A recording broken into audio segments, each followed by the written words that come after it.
Bueno, pues antes de, pues esta primera parte, muchas veces hay situaciones, cosas que te desaniman cuando escuchas cosas de algunos hermanos o incluso cosas que te ocurren a ti en tu propia vida y cómo tú te comportas en algún momento determinado, pues hace que te desanimen, ¿no?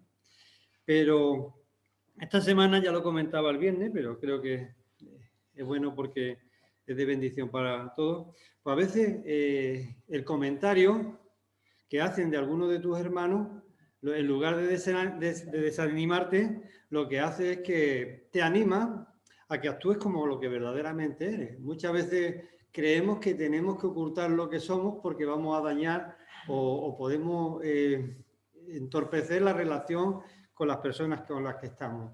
Y como cristianos muchas veces pues nos cuesta el desarrollar lo que realmente somos delante de personas, y en esta ocasión pues hace tiempo, y esto habla de la fidelidad de Dios, en este local incluso vinieron unas personas mayores que él estaba trabajando conmigo, se jubiló, se fue a Sevilla y hemos tenido una buena relación. Pues este hombre, durante mucho tiempo yo le estuve comentando la necesidad que tenía de ponerse en paz con Dios. Y le insistía mucho, pero pasó el tiempo. Y ya casi me había olvidado, a veces me acuerdo, lo llamo, él me llama, pero me había olvidado de las veces que había orado por él y de las veces que habíamos hablado de esto. Pero esta semana me llamó a casa, muy contento él y su esposa, me dejaron un mensaje, bueno, no me llamó a casa, no, me mandó un WhatsApp, pero me había llamado antes al trabajo. Me mandó un WhatsApp y me había grabado su voz y la voz de su esposa. Los dos diciendo de que estaban encantados y todo porque una chica que está trabajando en su casa, ellos ya somos mayores, están en una zona donde es un bloque un bloque de casas como el que está enfrente, en medio del campo, y hay una chica pues que está cuidándole, una chica de Nicaragua. Y desde que llegó, pues le está predicando el Evangelio, de tal manera que decía, le he comprado una Biblia para que no la lea. Pero me decía, lo que tú no has conseguido durante años, esta chica está consiguiendo aquí en casa. Así que fijaros la bendición que es cuando nosotros somos honestos con lo que somos y somos capaces y valientes de expresar lo que hay en nuestro corazón. Y bueno, el lunes los llamaré a ver cómo están, pero la verdad es que estaba ilusionadísimo. Me han mandado 3 o 4 WhatsApp más diciéndome cosas maravillas de esta chica, ¿no? Pero me encanta de poder reconocer la fidelidad de Dios, ¿no? Ver cómo durante las oraciones nosotros pensamos que van a tardar, sí, vale, pero se nos olvida, al Señor no se le olvida nada. El Señor en su momento actúa. Y él tenía este momento para mi amigo. Bueno, pues vamos a entrar en la meditación de la palabra porque está un poco relacionado también precisamente con esto que acabo de contar. Hace unos días tuvimos la reunión de iglesia y siempre que se hace una reunión de iglesia, pues antes, para prepararla, miramos las cuentas, miramos la contabilidad, miramos el acta anterior de las cosas que nos comprometimos y que queríamos hacer durante el año, lo que habíamos proyectado, a ver si se ha cumplido y hasta qué grado se ha cumplido. Pero estamos, y se reflexiona, de alguna manera se reflexiona. Así que estamos también en el primer mes del año, y creo que es un momento de reflexión, ¿no? De que reflexionemos, de que analicemos si estamos en la línea que Dios marca para la iglesia o estamos simplemente pasando el tiempo en un local. Es importante que analicemos como iglesia y como individuo con que componemos la iglesia, ¿cuál es la relación? Yo me hacía aquí hacía algunas preguntas y son preguntas que me hacía a mí mismo, ¿no? Y una de ellas es, ¿en qué nos diferenciamos de cualquier otra organización de personas que se reúnen con un fin común? ¿Qué diferencia hay de nosotros, que nos reunimos aquí en este local, con otras personas que se reúnen en un local similar a este y que tienen una relación también buena entre ellos? Tiene que haber una diferencia. Tiene que haber una diferencia que marquen que somos la iglesia, el cuerpo de Cristo. Esto me llevaba a una pregunta más importante. Y la pregunta más importante es, ¿qué espera el Señor de vosotros? Pero ¿qué espera el Señor de mí? En definitiva, ¿qué espera el Señor de la Iglesia en San Juan del Puerto? Muchas veces hablamos de la Iglesia, pero yo creo que hay que ponerle nombre. No vamos a hablar de la Iglesia universal, no vamos a hablar de las iglesias que están en España, vamos a hablar de la Iglesia en San Juan del Puerto. ¿Qué espera el Señor de la Iglesia en San Juan del Puerto? Y ahora lo simplificamos más. ¿Qué espera de mí el Señor? Porque eso va a marcar una diferencia en cómo me voy a proyectar el año. Si lo voy a proyectar para ser un sitio donde se reúnen personas, se lo pasan mejor o peor, organizan cosas, vale, es muy interesante, pero eso no nos diferencia en absoluto de otra organización que se reúna con un fin y que se lo pasen mejor o peor y que estén durante un tiempo haciendo actividades. Nosotros tenemos que plantearlo de otra manera diferente. ¿Qué espera el Señor de su iglesia en San Juan del Puerto? ¿Qué espera de David? ¿Qué espera de mí, de Carpi, de Pepi, de cada uno de nosotros como iglesia? Hay un autor que ahí hay algunos libros y que traeremos y que están ahí, están a disposición para que se puedan leer. Es Marty Lloyd-Jones. Dice, a menudo uno debe preguntarse realmente si ciertas congregaciones y comunidades si ciertas congregaciones y comunidades de personas tienen algún derecho a llamarse iglesia. La iglesia puede degenerar con mucha facilidad y convertirse en una organización o aún, quizás, en un club social o algo parecido. Y hace una pregunta, ¿estaremos cayendo nosotros en esto? Para no caer es necesario, hermano, que hagamos un análisis, que nos hagamos esas preguntas que yo hacía. ¿Cuál es el fin por el cual nos reunimos aquí? Esta mañana el fin por el que hemos venido es porque todos reconocemos la obra que Jesucristo ha hecho en nuestras vidas. Y solamente cualquiera de nosotros mira hacia atrás, ve su vida. Quizás a veces te cuesta expresarlo, te cuesta explicárselo a las personas, pero evidentemente nosotros sí lo sabemos. Sabemos cómo éramos y sabemos el cambio que Dios ha producido en nuestro corazón y en nuestra mente. Yo no veo en absoluto las cosas de la misma manera que la veía antes de tener el encuentro personal con Cristo. Y muchas de las personas que me conocen saben que es así. Pero el que mejor lo sabe soy yo. Yo no abordo las situaciones de la misma manera. Dios me ha cambiado, pero Dios también nos ha cambiado a cada uno de los que aquí estamos. Por tanto, si nos ha cambiado, tenemos que actuar de manera diferente. No podemos ser los mismos, aunque nos entren la misma chaqueta y la misma ropa, pero somos diferentes desde el punto de vista que el Espíritu Santo desde dentro hacia afuera nos ha ido renovando, cambiando, y vemos las cosas diferentes. Porque somos diferentes.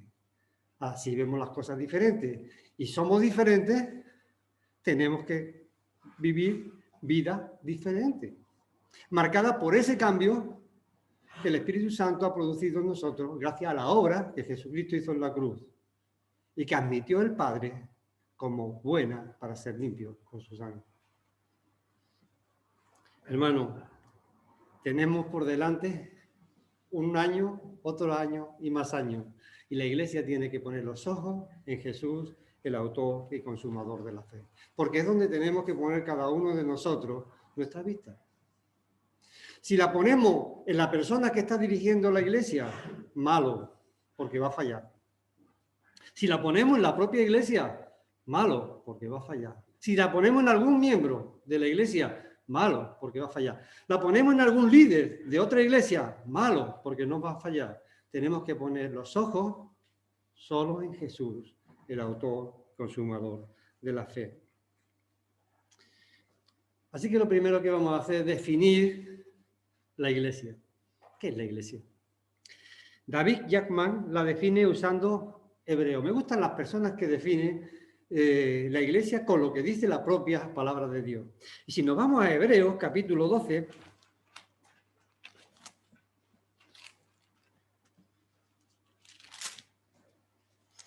a partir del versículo 22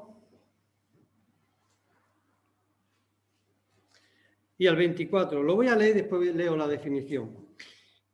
Del 22 al 24 dice, vosotros, en cambio, os habéis acercado al monte Sión y a la ciudad del Dios vivo, a la Jerusalén celestial y a miríadas de ángeles, a la asamblea general e iglesia de los primogénitos que están inscritos en los cielos, y a Dios, el juez de todo, y a los espíritus de los justos hechos ya perfectos, y a Jesús, el mediador del nuevo pacto, y a la sangre rociada, que habla mejor que la sangre de Abel.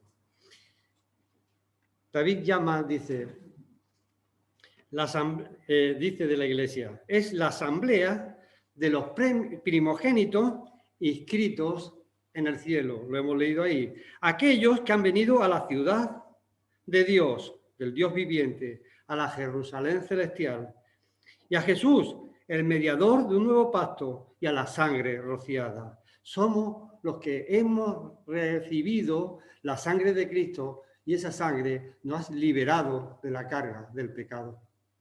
Nos ha quitado la mochila que llevábamos del pecado y ha hecho posible que podamos estar delante de su presencia. En definitiva, está definiendo como aquellos que siendo pecadores ahora pueden estar delante de la presencia de Dios sencillamente porque son santos, porque hemos sido santificados por la sangre de Cristo. Tela marinera, ¿verdad? Somos mucho más de lo que pensamos que somos. Dios nos valora mucho más de lo que nos valoramos nosotros mismos. A mí me gusta también buscar una definición. Y esa definición yo la he encontrado en Isaías 53.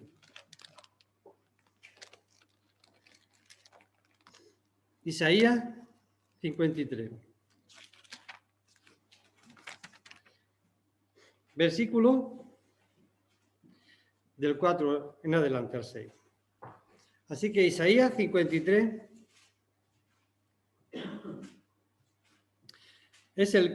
yo lo defino como el conjunto de personas que se identifican con esto que vamos a leer ahora. Dice Isaías 53, ciertamente, o sea, con toda seguridad, realmente, Él llevó nuestras enfermedades y cargó con nuestros dolores. Con todo, nosotros le tuvimos por azotado, por herido de Dios y afligido. Mas Él fue herido por nuestras transgresiones, molido por nuestras iniquidades. El castigo por nuestra paz cayó sobre Él, y por sus heridas hemos sido sanados. Todos nosotros nos descarriamos como ovejas, nos apartamos cada cual por su camino, pero el Señor hizo que cayera sobre Él la iniquidad de todos nosotros. Fijaros, el Hijo de Dios ha asumido todo lo que nosotros no podíamos asumir.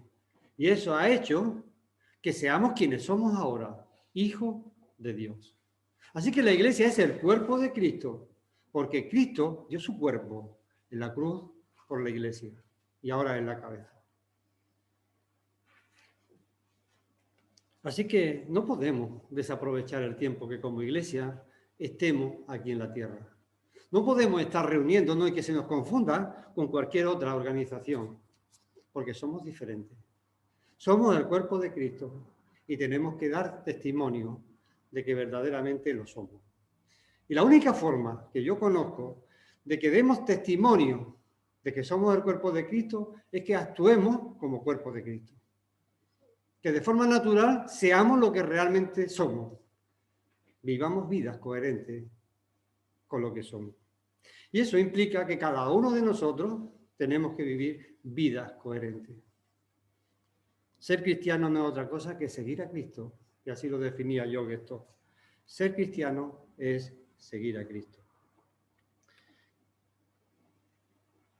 Así que la pregunta que me hacía, ¿Qué espera el Señor de mí? ¿Qué espera el Señor de la iglesia en San Juan del Puerto? Pedro me marca una línea de respuesta a esa pregunta. Pedro fue una persona muy diferente, pero sin embargo su vida se parece mucho, en parte, a la de cualquiera de nosotros. Hay situaciones en la vida de Pedro con las cuales yo me identifico absolutamente. Por eso está recogido aquí, en la palabra de Dios, la vida de Pedro. Porque nos da muchísima información de cómo debe ser nuestra vida. Porque parte de las cosas que nos están pasando a nosotros y que nos van a pasar a nosotros, le han pasado a Pedro antes. Y fijaros, el Señor Jesús lo tuvo en cuenta esto. Yo creo que le puso,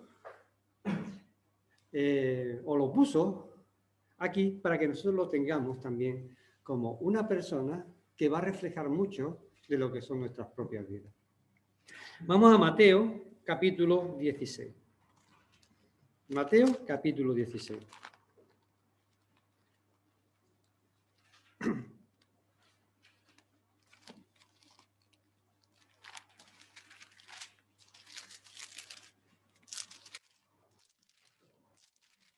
Los versículos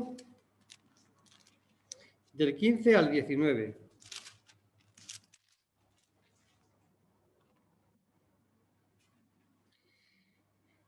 Voy a leer desde el 13 porque son trozos.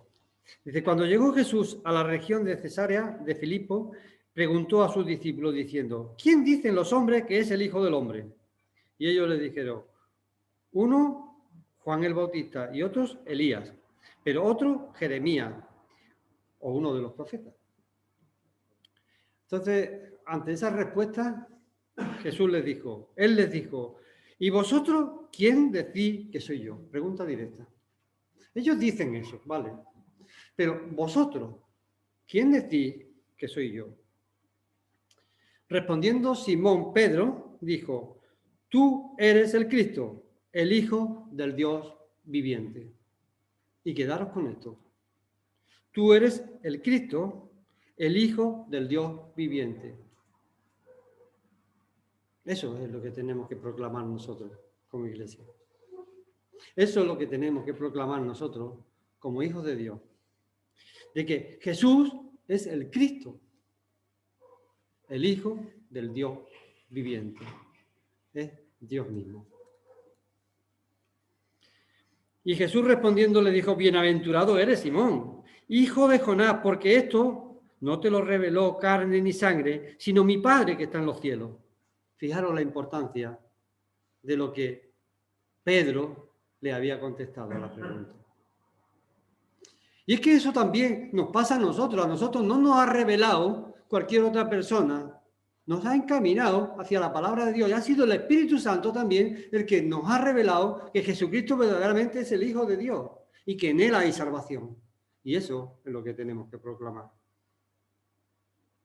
Como iglesia a veces perdemos mucho tiempo. Hermanos, perdemos mucho tiempo en discusiones, a veces doctrinales, y a veces en cosas que no tienen mucha importancia y estamos perdiendo la realidad de lo que tiene que hacer la iglesia. Y es proclamar que Jesucristo es el Señor y que ha cambiado nuestras vidas. Y que nuestra vida es precisamente un reflejo de ese cambio que se ha producido. Pedro lo entendió, pero Pedro tenía que pasar todavía por el taller. A Pedro había que quitarle muchas cosas y había que enseñarle muchas cosas. Así que vemos que ya aquí tenemos 3 puntos importantes, pero seguiremos con los el resto de puntos. Pero en estos textos que hemos leído, ya tenemos que la iglesia la edifica el Señor. Fijaros, voy a seguir leyendo en Mateo. Después de lo que le respondió Jesús, en el versículo 18 sigue diciendo, yo también te digo que tú eres Pedro y sobre esta roca edificaré mi iglesia. ¿Quién la edifica? ¿Pedro? No, la edifica el Señor. Así que, hermanos, no tengamos miedo de que la iglesia vaya a desaparecer. La iglesia la edifica el Señor, la sostiene el Señor, y es Él que va y tiene que dirigirla. Ahora, tiene que ser la iglesia, no un grupo de personas que se reúnen en un local y que no se saben realmente qué es lo que están proclamando. La iglesia tiene que proclamar a Cristo. Porque si esta iglesia en San Juan no proclama a Cristo, somos un grupo más, pero no somos la iglesia del Señor. La iglesia del Señor tiene que proclamar a Cristo.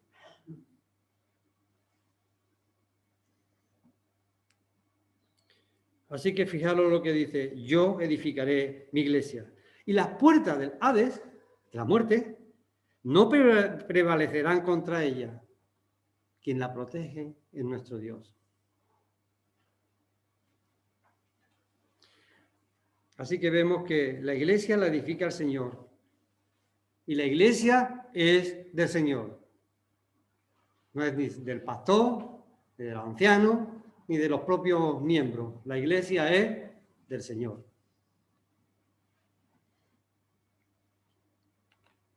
¿Sabéis por qué? Porque la compró en la cruz, con un precio muy caro, su sangre.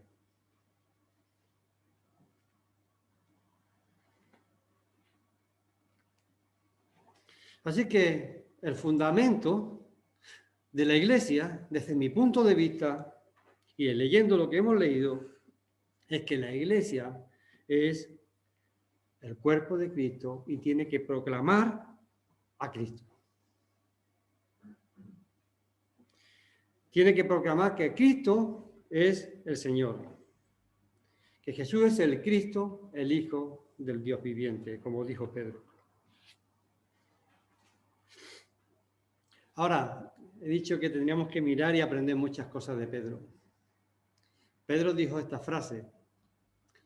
Pedro incluso quiso defender físicamente inicialmente cuando venía por Jesús, al propio Jesús. Y se comprometió, era un hombre valiente, echado para adelante. Y dijo, mi vida daré por ti. Porque estaba confiando en sus propias fuerzas. ¿Y cuántas veces nosotros no somos como Pedro? Señor, yo mi vida doy por ti. Lo cantamos, oramos. Yo mi vida estoy por ti, doy por ti. Y cuando nos piden lo primero, espérate, que no tengo tiempo. Espérate, a ver si voy a perder trabajo con esto. A ver si voy a ver si. Y Pedro le pasó lo mismo. Ni más ni menos que a Pedro, a quien Jesús le había dicho esto. Y él dijo, mi vida daré por ti. Jesús le dijo, te conozco, Pedro. No vas a tardar nada en que me niegue. Y lo negó 3 veces.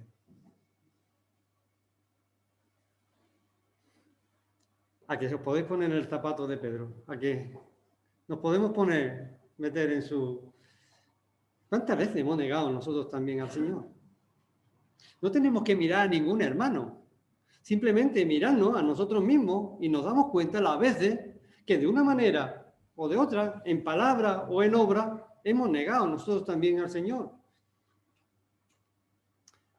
Y muchas veces decimos, ¿por qué no pasan las cosas? Pues porque nosotros, ese compromiso que tenemos con Cristo, a veces le fallamos. O en ese compromiso le fallamos. Pero es normal, Pedro también le falló. Y eso no hizo que Pedro no fuera un gran hombre de Dios. Así que, hermanos, no desanimaros cuando fallamos, sino vamos a retomar el tema, porque no se quedó aquí la situación de Pedro. El Señor tenía puestos sus ojos y tenía una obra preparada para que Pedro fuera el que la hiciera. No otro, tenía que ser Pedro. Pero tiene una obra para cada uno de nosotros. Tiene un trabajo que solo tenemos que hacerlo nosotros, lo tiene Dios preparado para nosotros con nombre y apellido. Y a Pedro lo tuvo que pulir, quitarle todas aquellas cosas que iban a estorbar en ese trabajo que tenía destinado para él. Y a nosotros también nos tiene que pasar, y nos está pasando el Señor por el taller, porque tiene que limar, quitar de nosotros muchas cosas que todavía estorban. Fijaros, Pedro se comprometió, mi vida daré por ti, y lo negó 3 veces. ¿Qué hizo el Señor? Dejó pasar un poco el tiempo. Pero después, antes de irse con el Padre, tenía que dejar las cosas preparadas con Pedro. Ya eso lo analizamos en un estudio anterior. Y cogió a Pedro y lo que hizo fue restaurarlo. Un encuentro entre el Señor y Pedro. Y restauró su vida para que fuera útil en las manos del Señor. ¿Qué es lo que pasó? Fue un encuentro muy personal entre Cristo y Pedro. Y ese encuentro personal también se tiene que producir en nuestras vidas. Tenemos que dedicar tiempo a tener tiempo con nuestro Señor Jesucristo. Tenemos que tener tiempo de oración, pero oración en la que estemos en un sitio tranquilo, a solas con Dios, derramando nuestro corazón, quitando de nuestra vida todas aquellas cosas que vayan a estorbar el trabajo que Dios tiene preparado para nosotros. Hermanos, somos muy útiles en las manos del Señor, pero somos muy inútiles en nuestras propias manos. Tenemos que ponernos en sintonía con Dios. Y eso implica que dediquemos tiempo a la oración con Dios. Que derramemos nuestro corazón. Y que Él, a través de su palabra, porque Jesús le habló a Pedro, pero ahora nos habla a través de su palabra, pueda ir limando, quitando de nosotros todas aquellas cosas que todavía nos sobran en ese camino de santificación en el que estamos.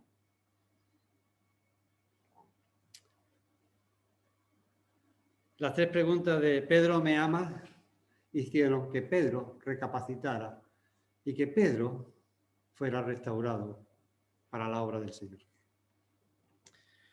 Seguimos adelante. Después de esta situación, Pedro recibe el Espíritu Santo. El Señor Jesús le dijo que cuando Él se fuera, el Espíritu Santo vendría. Y Pedro recibe el Espíritu Santo.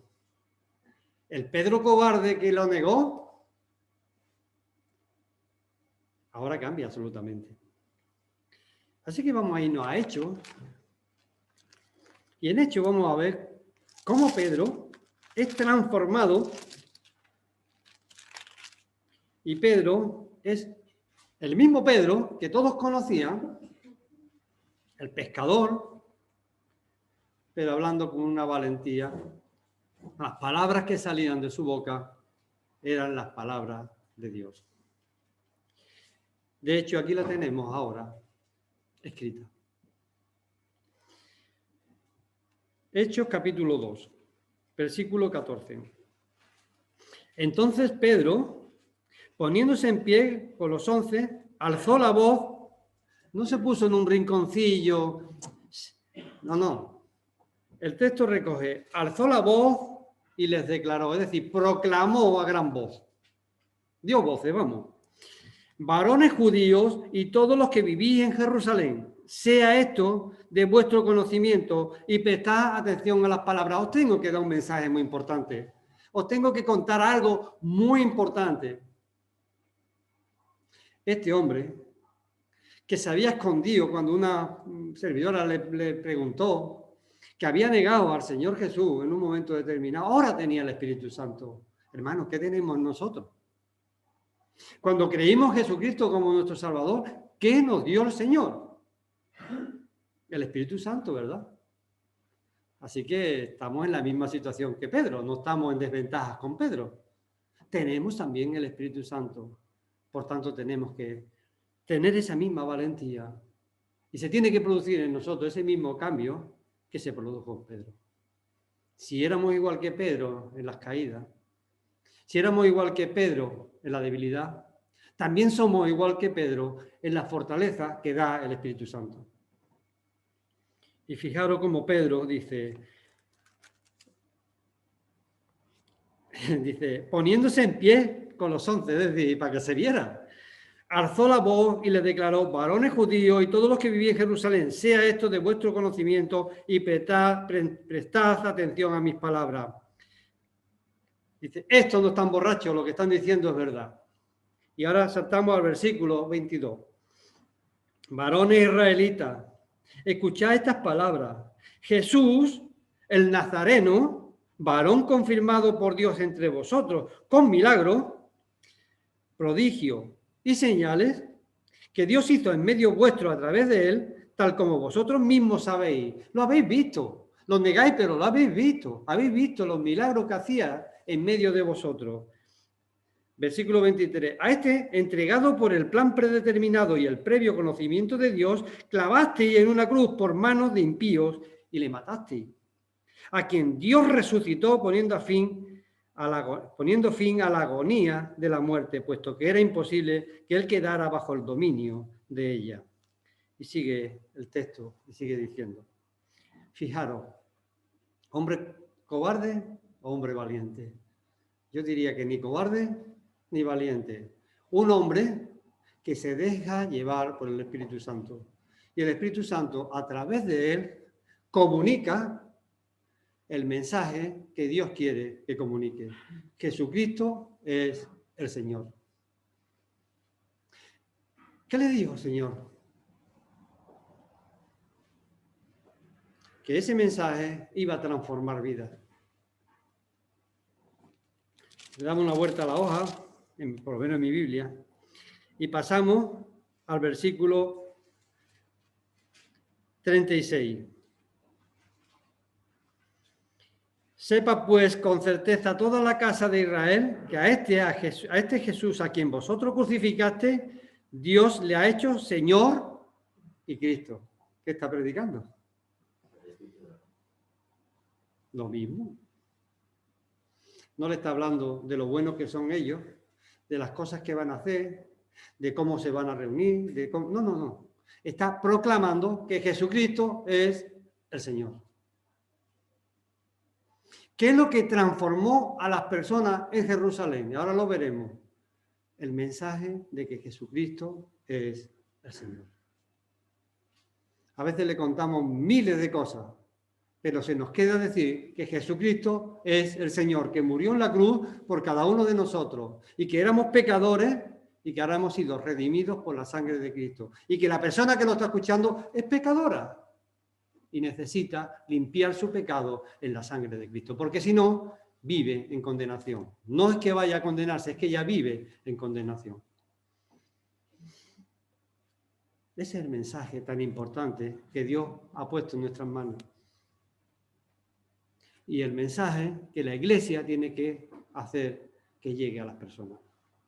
A mí me da miedo, Señor, a mí me da miedo que el Señor me tenga que decir, ¿qué hiciste en San Juan del Puerto? ¿O estabais reunidos siempre allí dentro del local y no fuisteis hacia afuera a comunicar que Jesucristo es el Señor? Os llevabais muy bien, os mirabais y os animabais. Sí, eso es buenísimo y la palabra de Dios dice que lo hagamos. Pero también nos dice que vayamos hacia afuera y proclamemos que Jesucristo es el Señor.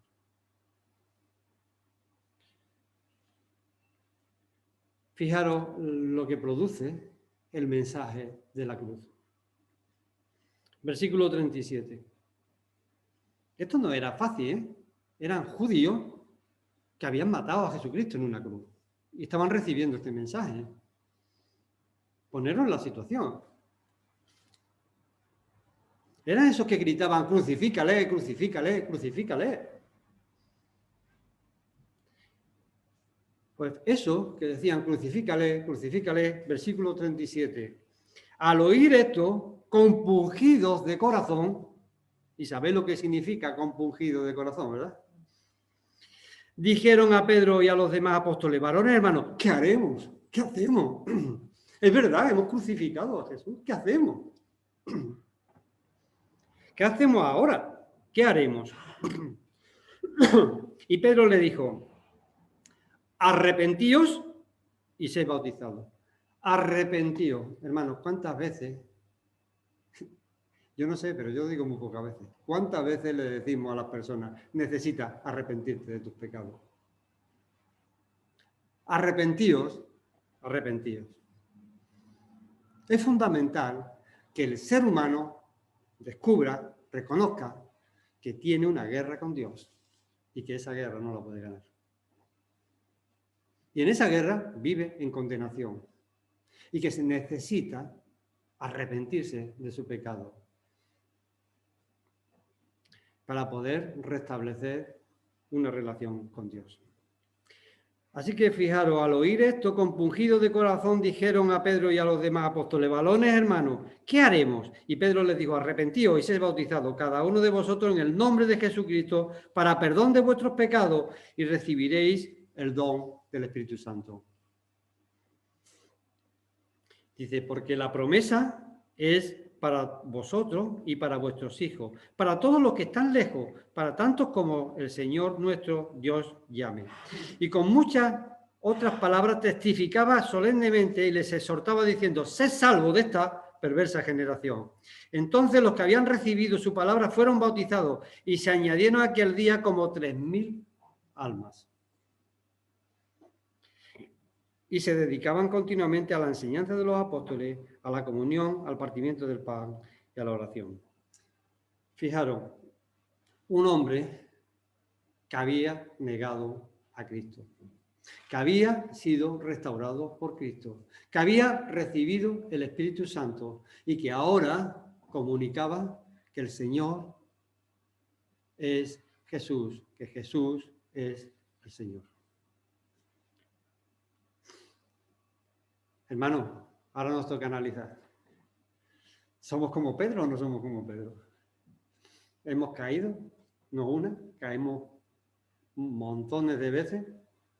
Montones de veces vamos a la presencia de Dios y derramamos nuestro corazón. ¿Tenemos el Espíritu Santo? Porque hemos creído en Jesucristo como nuestro Salvador. Así que, ¿qué nos falta? Comunicar a este mundo que necesitan arrepentirse de su pecado y que tienen que creer en Jesucristo, porque Jesucristo es el Señor. Si no hacemos eso, no estamos haciendo la voluntad de Dios.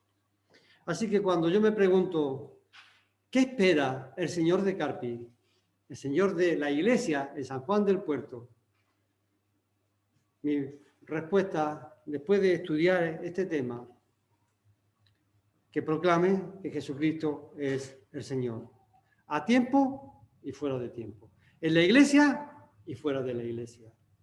Y fuera de la Iglesia está mi trabajo, mi familia y todas las situaciones donde yo estoy. Que donde yo esté reflejando que verdaderamente soy un hijo de Cristo, un hijo de Dios. Y he sido redimido por la sangre de Cristo.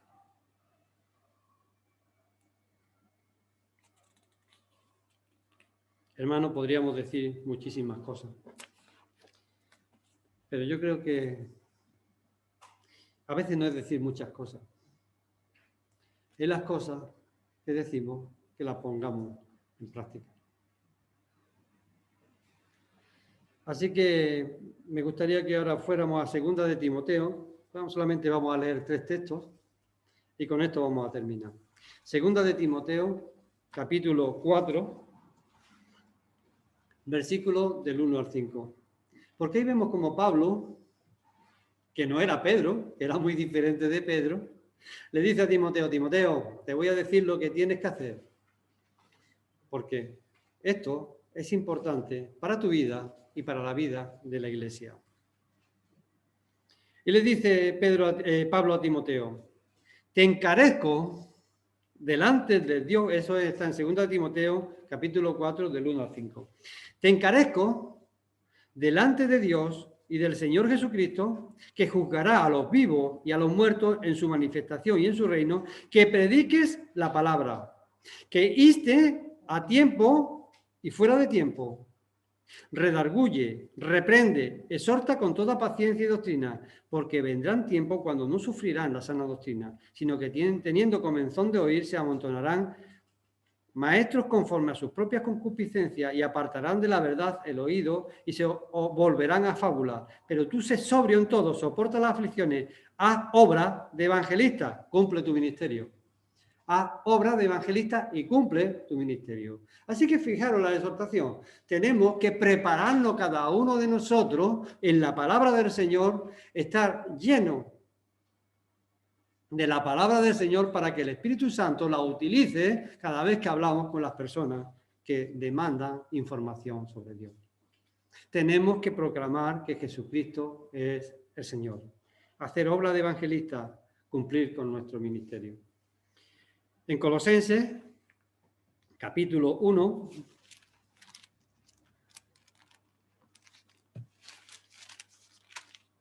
versículos 12, dice: dando gracias al Padre que nos ha capacitado para compartir la herencia de los santos en luz. Hermanos, no tenemos excusa. Estamos capacitados por el Padre a través del Espíritu Santo para que podamos compartir la herencia de los santos en luz. ¿Sabéis quiénes son esos santos en luz, verdad? Somos nosotros mismos. Porque Él nos libró del dominio de las tinieblas y nos trasladó al reino de su Hijo amado, en quien tenemos redención del pecado, redención, el perdón de los pecados. Él es la imagen del Dios invisible, el primogénito de toda creación. Y el siguiente texto lo encontramos en Filipenses, capítulo 1,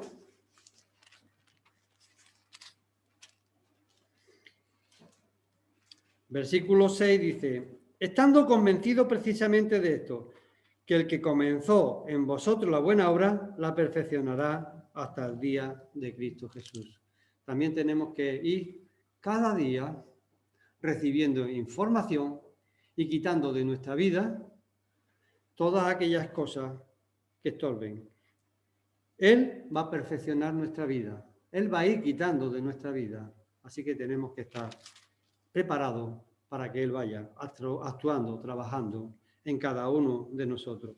En el capítulo 2, y con esto terminamos, los versículos 12 y 13 dice: así que, amados míos, tal como siempre habéis obedecido, no solo en mi presencia, sino ahora mucho más en mi ausencia, ocupaos en vuestra salvación con temor y temblor, porque Dios es quien obra en vosotros, tanto el querer como el hacer, para su beneplácito. El Señor quiere obrar en cada uno de nosotros para que precisamente estemos haciendo su obra aquí en la tierra. Y su obra aquí en la tierra es que todas aquellas personas tengan la oportunidad de reconocer que Jesucristo es el Señor. Y por eso tenemos que proclamar que Jesucristo es el Señor. ¿Lo creerán o no lo creerán? Pero la Iglesia tiene que proclamarlo. Y nosotros tenemos que proclamarlo, hermano. Si no lo hacemos, perdona que lo diga, pero seremos igual que cualquier otro grupo que se reúne en cualquier otro local y que se sienten bien, mal o regular dependiendo de las circunstancias de cada momento. Pero nosotros no somos cualquier cosa, somos el cuerpo de Cristo y tenemos que mostrar que Jesucristo es el Señor, es la cabeza de este cuerpo y es quien tiene que ser adorado, glorificado, porque Él es el que nos limpió, nos libertó del pecado. Así que a Él sea la gloria, hermano.